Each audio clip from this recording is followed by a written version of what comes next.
you tell us how much was the confidential funds of the Vice President that you said you audited? May I clarify po kung anong office po yung tinutukoy niyo? Office of the Vice President. Sa Office of the Vice President po, ang kanilang naging confidential fund ay from the fourth quarter of 2022 until third quarter of 2023 ay 125 million pesos per quarter. So ang total po nun ay 500 million pesos. Magkano naman ang confidential funds na inaudit mo sa DepEd, Department of Education? Ang inaudit ko naman po sa Department of Education, since ang kanilang cash advances ay from the first quarter of 2023 until the third quarter of 2023, at meron silang 37.5 million pesos quarterly cash advances. So ang naging total po nun ay 112.5 million pesos. Thank you, Mr. Witness. Ngayon, you said that you conducted the post-audit of both offices.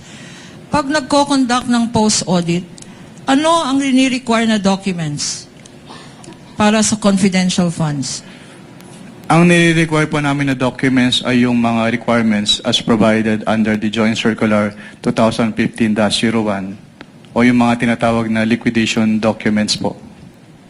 Ano-ano ang mga liquidation documents na to?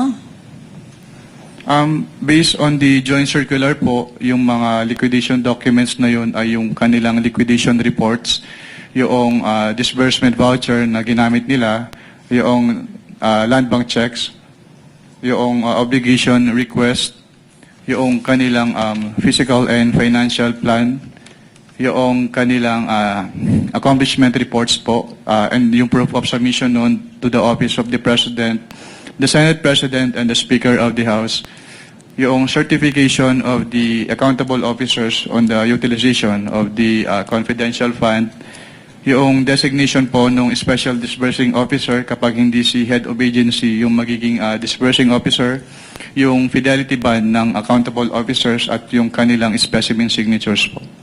Okay.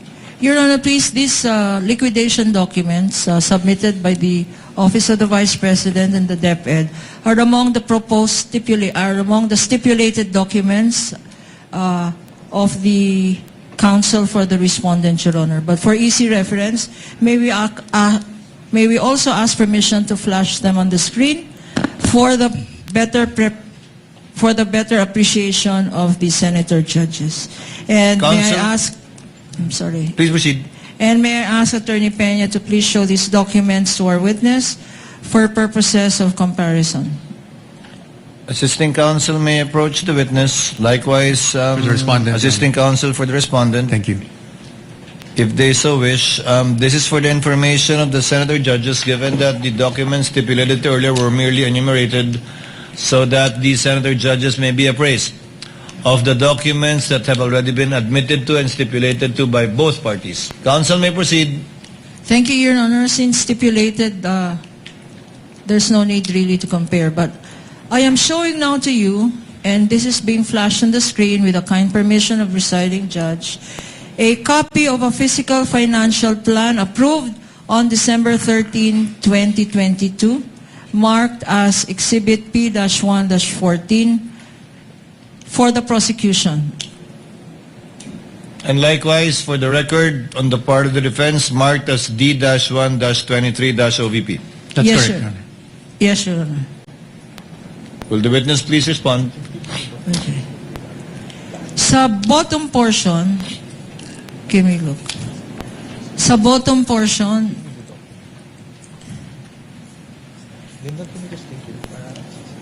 there appears a signature under the words. Meron pong signature sa words.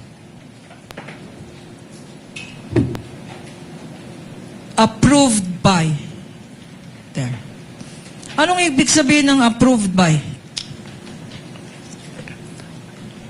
Ang ibig sabihin po ng approved by ay inapprove po noong nakapirma yung contents ng physical and financial plan po based on that document. Okay. At sinabi mo, approved by ay inapprove. Kung sino man ang nakalagay na signature dyan. Kaninong signature naman ang nasa bottom portion ng ating Exhibit-1-14? Kay Vice Presidente Sara Duterte po. Why are you familiar? Bakit mo kilala? Bakit mo alam ang signature ni Vice President Duterte? Dahil among their submissions po ay yung kanilang specimen signatures at kasama po doon yung specimen signature po ni Vice President.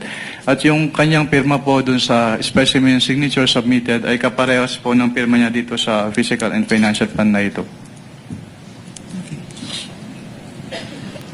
Pinakita sa iyo ang isang Physical Financial Plan which you said is a faithful reproduction of the submissions. And this is now being shown on the screen. Ano ang observations mo dito sa Physical and Financial Plan approved on December 13, 2022? Hindi po siya compliant to the joint circular dahil yung first column, which is the programs, activities and projects, hindi po in-indicate nung OBP yung kanilang specific confidential activities na kanilang paggagamitan ng confidential fund as required under item 4.2 of the joint circular. Hindi ito specific according to you and according to 4.2 of the joint circular. Can you please enlighten us? Ano itong section 4.2 ng joint circular? Under item 4.2 po ng joint circular, all requests or allocations for CF must be supported with a physical and financial plan which must indicate the proposed amount allocated for each program and activity dahil ito po yung magiging basis for the disbursement ng kanilang confidential fund. At yung mga sinabi mo, nakikita ba dyan sa dokumentong yan?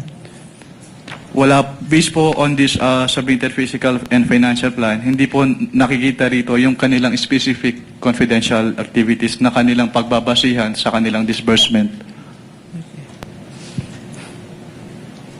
Apart from this, yung nakita mo sa column 1, ano pang ibang observations ang masasabi mo dito sa dokumentong ito? Since yung columns for the expected outcome as well as yung column for the physical target must match po yung specific confidential activities.